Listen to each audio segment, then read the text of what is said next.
Alright my cuties, Phase 2 pull count time is finally here, and this one is especially important because we are talking about Zibai and Neuvillette, two banners that are going to hurt wallets in very different ways. So, hello, my cuties, welcome back. It's me, your arlecchino, and today we are breaking down exactly how many primogems and pulls you can realistically get in Genshin 6.3. Phase 2, whether you are free to play, a Welkin player, or somewhere in between, get your healthy snack, sit comfortably, and let's see if Hoyoverse is blessing us or testing our patience again. So let's start cleanly with the confirmed and guaranteed primogem sources in Phase 2. These are things every active player can realistically get without grinding themselves to death. First up, permanent content. Daily commissions alone will give you 1,260 primogems in Phase 2. That's 60 primos per day for 21 days. And honestly, this is the backbone of every pull count. Boring but reliable. Then we have Spiral Abyss. There is one reset during Phase 2, and if you can full clear it, that's another 800 primogems straight into your savings. Now moving to the limited time and version exclusive stuff. Version 6.4 livestream codes will give us 300 primogems, assuming you redeem all 3 codes in time. On top of that, there are usually some miscellaneous promo codes floating around, and those add another 60 primogems. Character trials will also give 40 primogems. Not much, but we take everything at this point. Hoyolab check-ins and web events are small, but still helpful. Realistically, you can expect around 100 to 200 primogems from these, depending on how active Hoyoverse is during this phase. Now, let's talk about the real meat of Phase 2, the events. Since this is Lantern Rite Phase 2, we are getting 850 primogems from the Lantern Rite portion alone.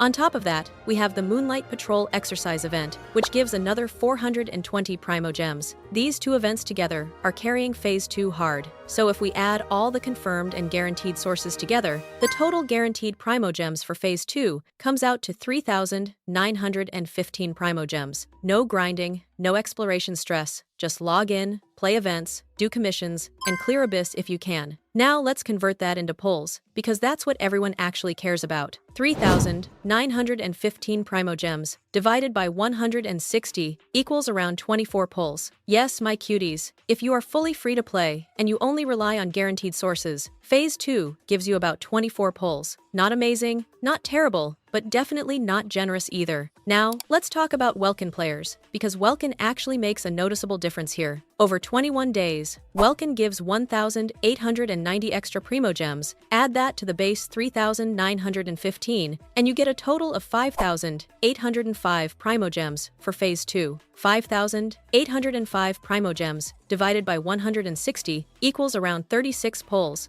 So Welkin players are sitting at roughly 36 pulls in Phase 2 without doing any heavy grinding. That is a pretty solid difference compared to F2P, especially if you are close to pity. Now, before anyone panics, let's talk about the optional grind-based primogems, because this is where numbers can jump a lot if you actually have the motivation. And yes, I know many of you are lazy like me. If you haven't fully explored the new map yet, map exploration alone can give you around 1,850 primogems. Luna Sigil turn-ins can give another 950 primogems. The main story quests across 6.3 can give around 910 primogems, side quests about 400, and achievements roughly 290. If you somehow clear all of this, you're looking at around 4,400 extra primogems, which is another 27 to 28 pulls. That's huge. But let's be real, not everyone is going to do all of that in Phase 2. So realistically, here's how it looks for different types of players. If you're a lazy or login only F2P, you're sitting at around 24 pulls. If you're a Welkin player without grinding, around 36 pulls. If you're an active grinder, you can push 50 to 60 pulls. And if you are an absolute hardcore player who clears everything, you can reach up to 9,000 primogems total, which is honestly impressive and terrifying at the same time. Now let's be honest, Phase 2 is rough. Zibai and Neuvillette are both very tempting banners, and Phase 2 does not shower you with pulls. You really need to think carefully about pity, guarantees, and how much you're willing to grind. So now I want to ask you, my cuties, who are you pulling for in Phase 2? Are you going for Daddy Neuvillette, one of the strongest Hydro DPS characters in the game? Or are you choosing Mommy Zibai, our elegant Adeptus with lunar crystallized power? For me, I'll be honest, I'll try for Neuvillette, but I'm already completely broke after getting Columbina and her weapon, and I'm still lazy enough that I haven't even fully upgraded her yet. So yeah,